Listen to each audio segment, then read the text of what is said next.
शुरुआत सबसे पहले मानव के लिए धर्म से होनी चाहिए। धर्म में जीवन क्या है, धर्म में प्रवृत्ति क्या है, धर्म में धारणा क्या है, धर्मानुष्ठान क्या है, धर्म में संकल्प क्या है, ये प्रश्न बहुत पीछे छूटा हुआ है।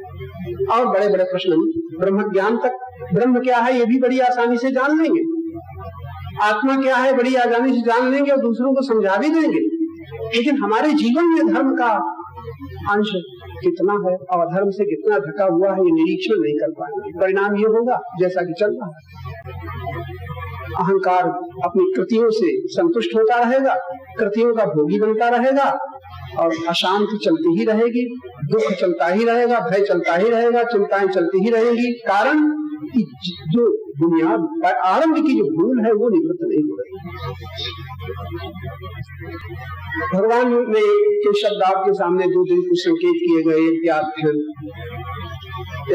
यज्ञ दान तपस्या पावना, यज्ञ और दान और तप से मनुष्य पावन बनता है। तीन शब्दों में पवित्र ही नहीं पावन हो जाता। और हम कितने सावधान हुए, अपनी अपावनता की सीमा को हमने कहाँ तक निरीक्षण किया, ये प्रश्न भी छूटा हुआ, हम लोगों ने छोड़ दिया। सुन लिया, अच्छा लगा, और ये उठने के बाद ये ना सोचा कि अपावनता की सीमा कहाँ तक हमारी है, कितने अंशों में हम अपावनता की भूमिका में भ्रमण कर रहे हैं, बंधे हुए हैं, ये प्रश्न हम लोगों ने नहीं सोचा होगा। आप लोग जाने भाई, अब तो जीवन का सबसे बड़ा प्रश्न है भगवान कैसे मिले, ये नहीं, भगवान के पाने की देखने की दृष्टि कैसे खुले, ये प्रश्न। शांति कैसे मिले, अब तो ये प्रश्न पीछे छोड़, हम अशांत क्यों हो रहे हैं, ये प्रश्न है। आनंद कैसे मिले, ये प्रश्न तो छोड़ दो, हम दुखी क्यों हो रहे हैं, ये प्रश्न है।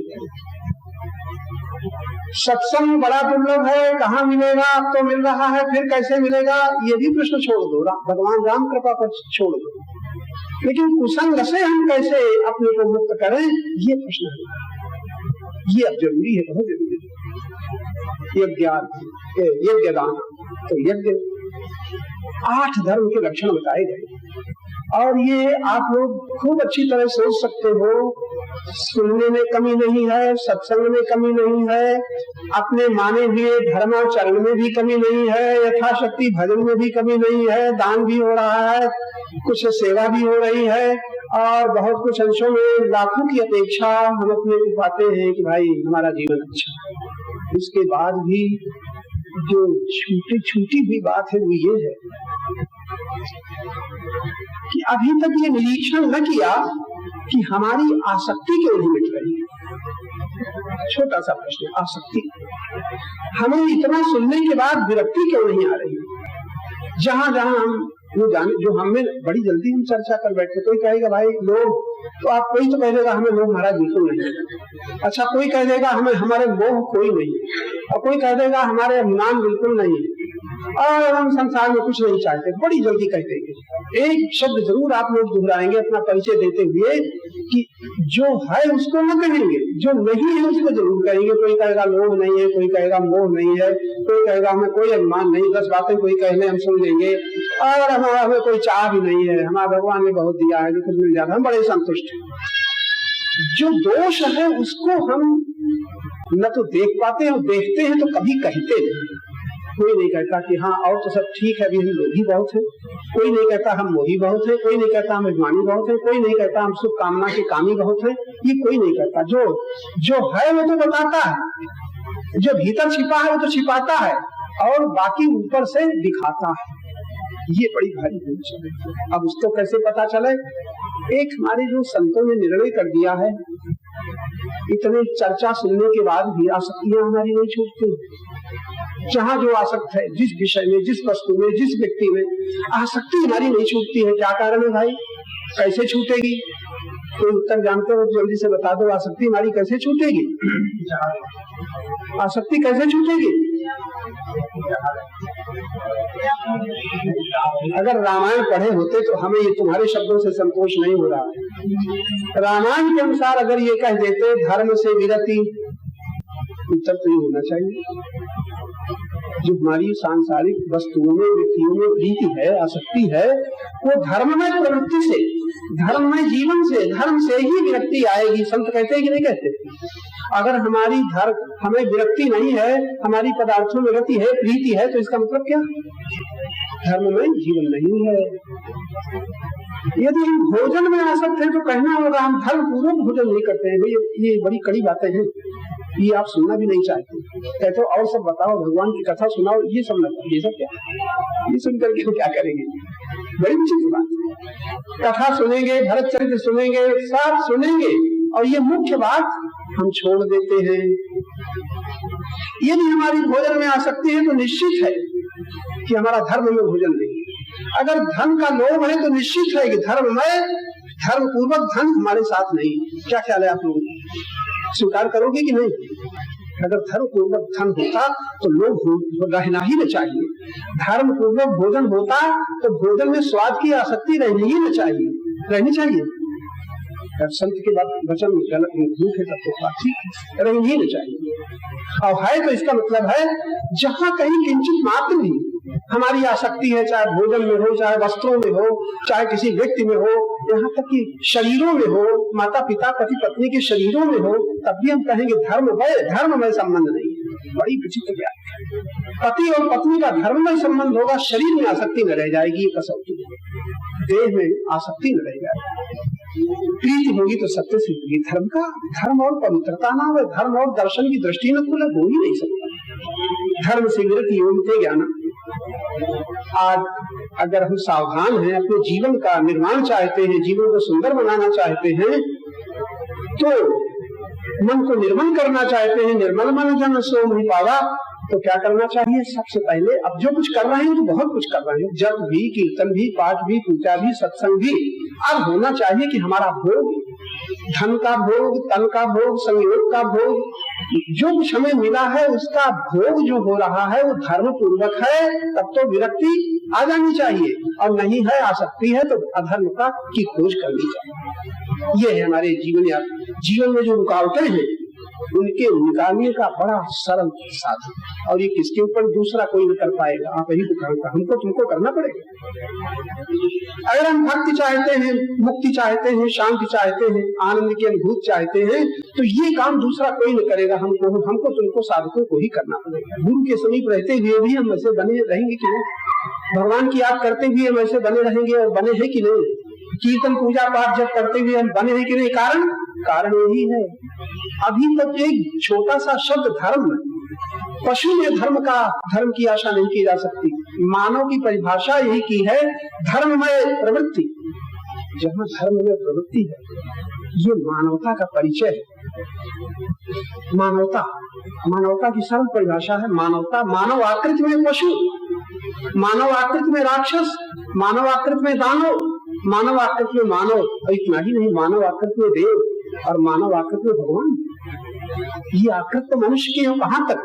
इसी मानव की आकृति में भगवान, और इसी की आकृति मानव की आकृति में पशु, और बीच में बड़ी लंबी श्रृंखला, कई कड़ियां। ये मानवता में एक बार हम अगर धर्म प्रवृत्ति के द्वारा अपनी पशुता को, अपने असुरत्व को, अपने राक्षसत्व को, यानी इन वृत्तियों को साधना के द्वारा बदल देते तो शायद हमें मानवता का पूर्णतया विकास हो जाता। और ये बात हम लोगों को खूब याद रखना चाहिए। दिव्यता का अवतरण यदि होगा तो पशुता में न होगा, राक्षसत्व में न होगा, असुरत्व में न होगा। दिव्यता का अवतरण जब होगा तो मानवता में ही होगा। बड़ी विचित्र बात है, दिव्यता खोज रही है मानवता को, मिलती। दिव्यता अवतरण के लिए उतरने के लिए तैयार है। भगवान खोज रहे हैं प्रेम को। जप करने वालों के पीछे, कीर्तन करने वालों के पीछे, मंदिर में जाने वाले, तीर्थों में जाने वालों के पीछे कोई परमात्मा जो हमारे हृदय में बैठा हुआ है वो खोज रहा है किसको? हमारी कृतियों को, हमारे दान को, कि और तमाम चीजों, केवल प्रेम को खोज रहा है। परमात्मा का अवतरण केवल प्रेम में होता है, दिव्यता का अवतरण मानवता में होता है। इसके नीचे दिव्यता नहीं उतरती और प्रेम के नीचे ईश्वरत्व का अनुभव नहीं होता। अगर इतना हम कर डालें तो शायद हमारी साधना, जो जीवन बीत रहा है और साधना में सिद्धि नहीं दिख, साधन देखो कितना गहरा इशारा किया, साधन सिद्धि राम पद शब्द कहा है, राम पद नेहू। हमारी सारी प्रीति राम पद में लौट आ गई, हो गया। कैसे लौटेगी, शुरुआत कहाँ से होगी? भूल न जाए धर्ममय प्रवृत्ति से। धर्ममय प्रवृत्ति का आरंभ कहाँ से होगा? यज्ञमय जीवन से। यज्ञ की परिभाषा कल क्या बताई गई थी? जो कुछ हमें प्राप्त है, जिसके हम भोगी बने हैं, उसके द्वारा आंशिक रूप में से ही सही, नियम से सही। जैसे कि सरकार का नियम है, टैक्स देना पड़ता है कि नहीं? अच्छा, और टैक्स कोई चोरी से छिपा ले जाए, वो छिपा सकता है, और जब पकड़ा जाता है तब क्या होता है? लेने के देने फिर कितने गुना मुकदमा चलता है। तो ऐसे धर्म का टैक्स क्या है? टैक्स है कि नहीं? शास्त्र में लिखा है नहीं, भोजन करो तो हिस्सा निकालो, वस्त्र लो तो हिस्सा निकालो, अन्न आवे तो हिस्सा निकालो, खाना जो कुछ आवे उसका हिस्सा निकाल दो। हिस्सा निकाले बिना भोग न करो। गीता में तो कहा है जो हिस्सा निकाले बिना भोग करता है वो पाप का भोजन करता है, पाप खाता है, पाप। यहाँ तक कह दिया, लेकिन हमको इसकी परवाह नहीं होती। कौन देखता है? कर रहे हैं हम जो हमारी मनमानी है, इसके कारण हमारी अंतःकरण की शुद्धि नहीं हो रही। और अब भी आप लोग सुन रहे हो ना, इसकी कोई चोट नहीं लग रही है, क्योंकि कोई पुलिस की तरह पुलिस का सिपाही खड़ा हो तब तो हमें डर लगेगा। यहाँ कोई दिखाई तो देता नहीं, न भगवान के कोई पार्षद, तो क्या है, हम निडर। सिपाही से तो हम डरेंगे, उसके सामने हम चोरी नहीं करेंगे, लेकिन ऐसे ही भगवान का नाम भी लेंगे, कीर्तन भी करेंगे, पाठ भी करेंगे, कथा भी सुनेंगे, और अपनी पाप प्रवृत्तियों से हम नहीं डरते। ये देर लग रही है सब कुछ होने के बाद। यज्ञमय जीवन, यज्ञमय प्रवृत्ति, ये आप जब कभी गुरुजनों के निकट बैठो तो एक बड़े बड़े प्रश्न तो बहुत कर चुके हैं। अब प्रश्न किए करो कि गीता का यज्ञ जो 12-13 प्रकार का बताया गया है, इसमें हम कौन कौन सा यज्ञ कर सकते हैं? यज्ञ करने का अर्थ आप लोग ये न लगा लें कि इतना 1000 रुपया हो, घी हो, ये हो, तब हम अग्नि में आहुति दें।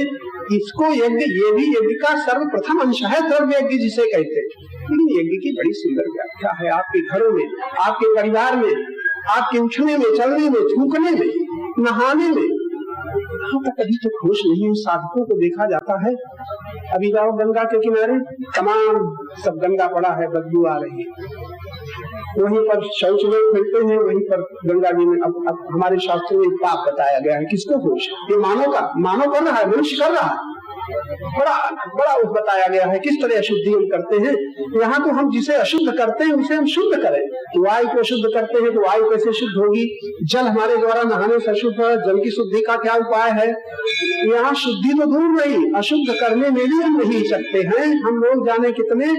अब बताइए क्या होगा ये कलिकाल में? बड़ा अनर्थ होगा। आप लोग सुनता तो सुन रहे हो, बहुत सावधान रहो। बड़े बड़े पाप तो पहले, छोटे छोटे पापों से तो हम लोग बचे। इसलिए गुरुजनों के पास जाकर के भी हमें आज धर्म विधान का ध्यान नहीं। यज्ञ में प्रवृत्तियां बड़ा विस्तार पूर्वक आपको समझनी पड़ेगी। इसका फिर इसके बाद एक उपाय जो बताया गया है, अध्ययन। अब आप लोग आज यही से हम समाप्त करेंगे, अध्ययन। यानी कोई भी वक्त मिले तो अध्ययन। गुरुजन नहीं मिल रहे हैं, संत नहीं मिल रहे हैं, भगवान नहीं मिल रहे हैं, रामकृष्ण नहीं मिल रहे हैं, तो उनके वाक्य कहीं मिल रहे हैं कि नहीं? अध्ययन में लगेगा। 3 काम आपके होना चाहिए। या तो शरीर की शक्ति सेवा में लगी रहे। जितने लोग बैठे हो भाई, मानो न मानो, सुनो करो जो तुम्हें सुहाई, क्योंकि बोलना पड़ता है, इसलिए हमें जो समझाया गया है वो आपको हम समझा रहे हैं। इतनी एक बात पर बहुत सावधान रहो, हमारी शक्ति और समय, संपत्ति के विषय में कभी न कहेंगे लोग बड़ा प्रबल है, को लोग महान ग्राह हो।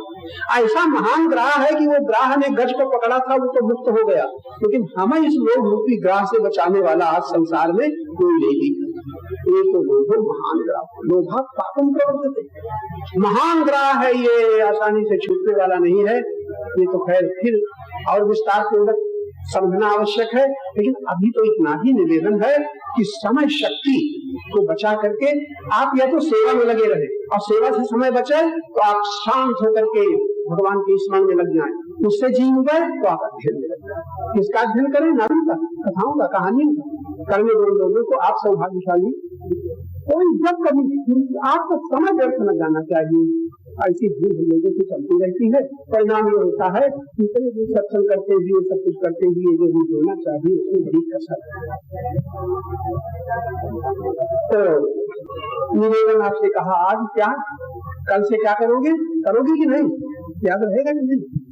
या तो सेवा में लगे रहो, और सेवा से फुर्सत मिले, थक जाओ तो बैठ करके आराम करते हुए क्या करो?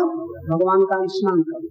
कि व्यर्थ चिंतन आगे पीछे, और स्मरण से जब थोड़ी ताकत आ जाए तो अध्ययन। जो भी आपके धर्म ग्रंथ है, रामायण है, गीता के अर्थ हैं, संतों के वचन हैं, अध्ययन में यानी अधिक से अधिक अध्ययन के द्वारा अपनी भूल का, अपने भ्रम का, अपने अज्ञान का ज्ञान होता चला जाए, ये बहुत आवश्यक है। ठीक है ना? गलत तो नहीं कहा? बहुत थोड़ा तो कर रहे हो, कर रहा है ना पूरा, कसर तो नहीं है? क्यों कसर तो नहीं? अगर शरीर की बुढ़ापा तक भी होश आ जाए, कोई कह रहा जीवन की आयु होकर, जीवन की आयु होकर जीने का ढंग आया, जीने का ढंग आया, बुझने लगा दीपक जब, बुझने लगा दीपक जब, महफिल में रंग आया,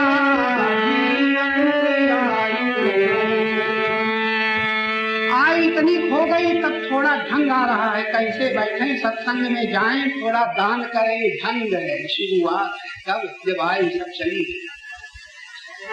जीवन की आयु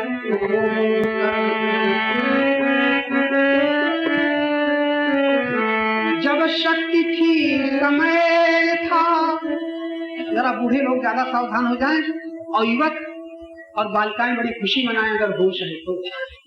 होश है तो इतनी ही देर सही, घर में जाकर के तो होश गुम हो जाएगा। जब शक्ति थी समय था, तब भजन बन न पाया,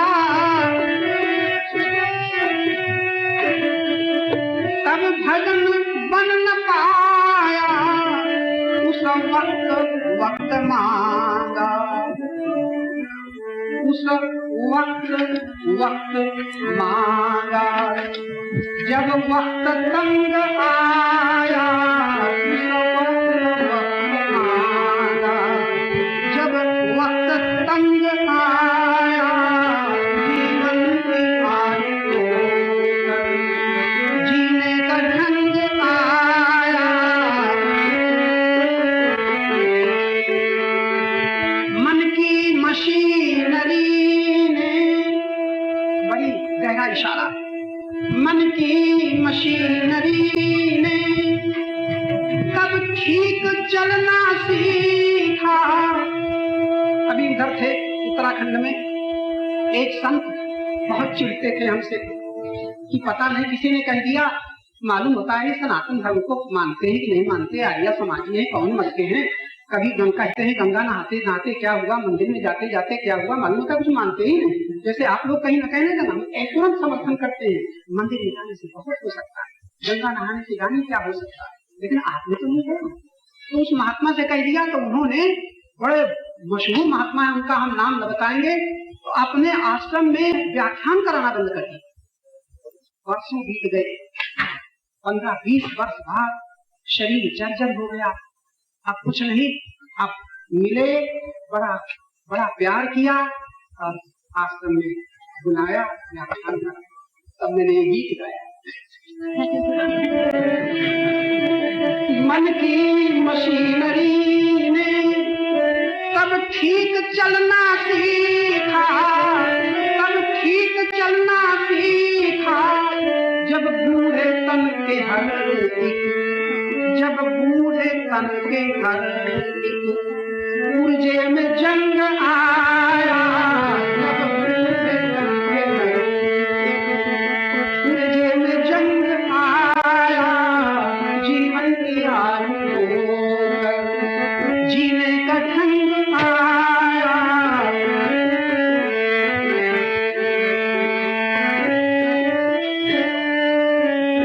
तो ये दशा है, आप लोग सावधान हो जाएं।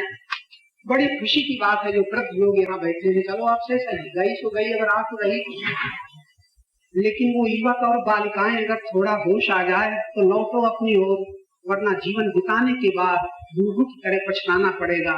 समय निकल गया खेल खाल में, समय मिल गया शरीर को सजाते सजाते, विनाशी के पीछे भागते भागते, क्षणिक सुखों के पीछे जीवन की संपदा को लुटाते लुटाते मिला कुछ नहीं। तो धन्य है वे लोग जो आरंभ से, युवावस्था के आरंभ से साधना में कुछ लग रहे हैं, युवावस्था के आरंभ से जो आत्मज्ञान की कुछ कोशिश कर रहे हैं।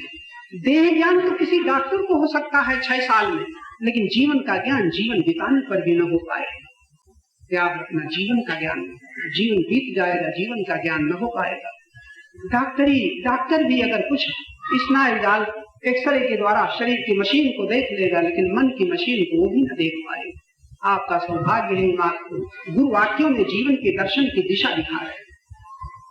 बहुत सुंदर समय, जितनी जल्दी चेत जाओ, अपने लिए, भगवान के लिए नहीं, अपने लिए, अपने को बचाने के लिए, अपने को बचाने के लिए, धन बचाने के लिए नहीं। धन बचाने के लिए लोभी बहुत कुशल है, अधिकार बचाने के लिए अभिमानी बहुत कुशल है, सुख बचाने के लिए कामी बहुत कुशल है, और अपने शरीर की सुंदरता बचाने के लिए आप लोग बड़े कुशल हैं।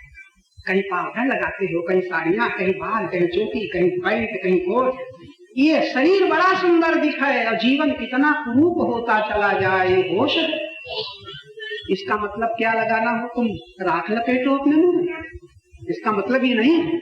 लेकिन ढंग से जियो, ढंग से जियो, शरीर की बड़ी कद्र करो, इसलिए कि शरीर रूपी साधन के द्वारा सत्य की दिशा में हम लौट जाएं, शक्ति के द्वारा हमारी सेवाएं पूर्ण हो जाएं, प्रेम हमारा विनाशी से हट करके अविनाशी में लग जाए।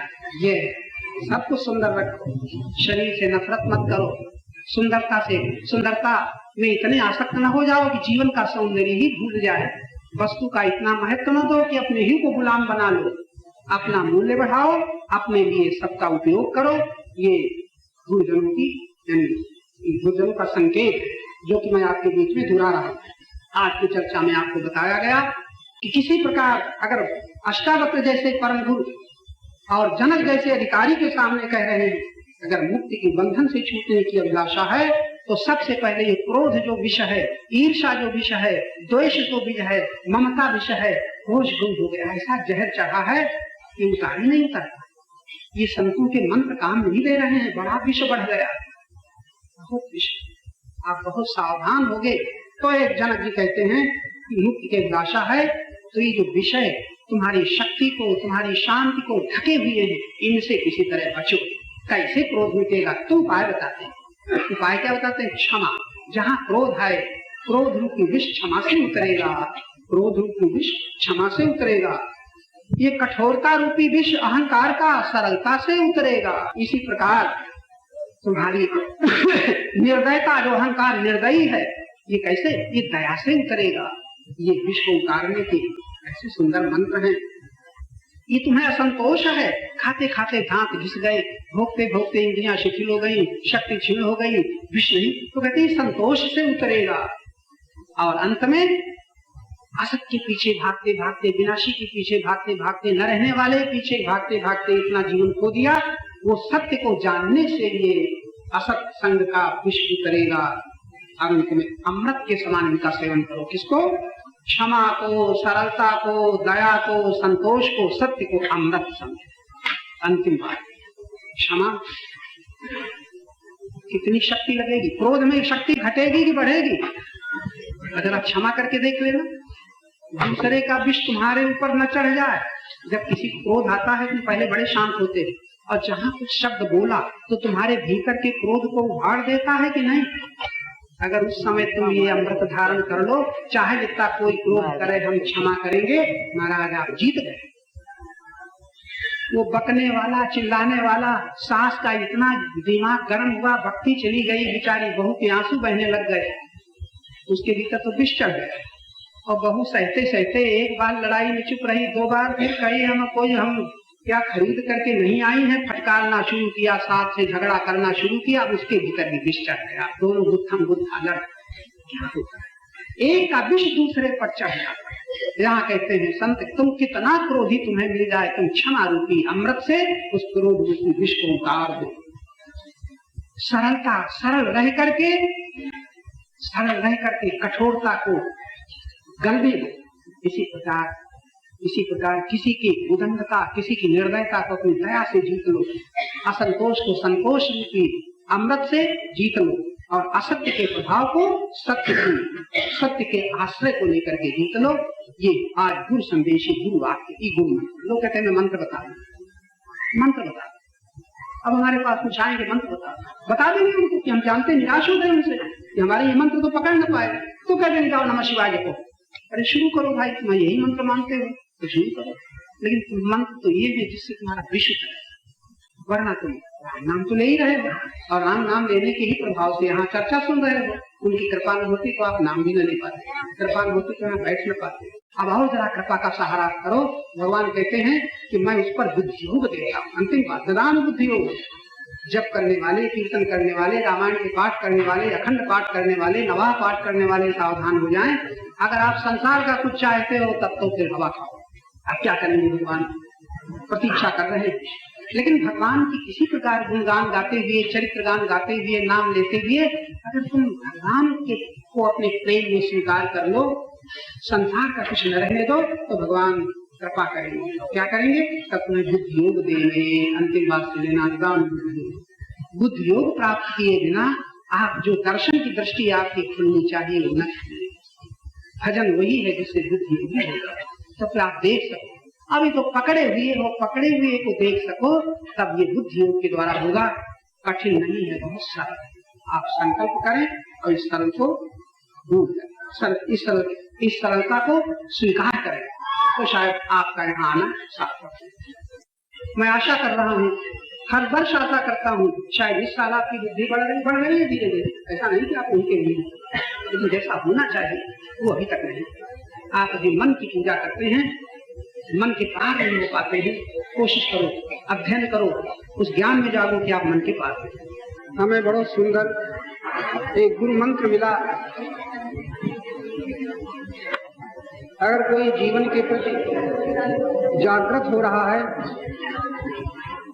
तो उसके जागरण का पहला परिचय यह है, केवल वर्तमान को देखे, जो बीत चुका तो मुर्दा,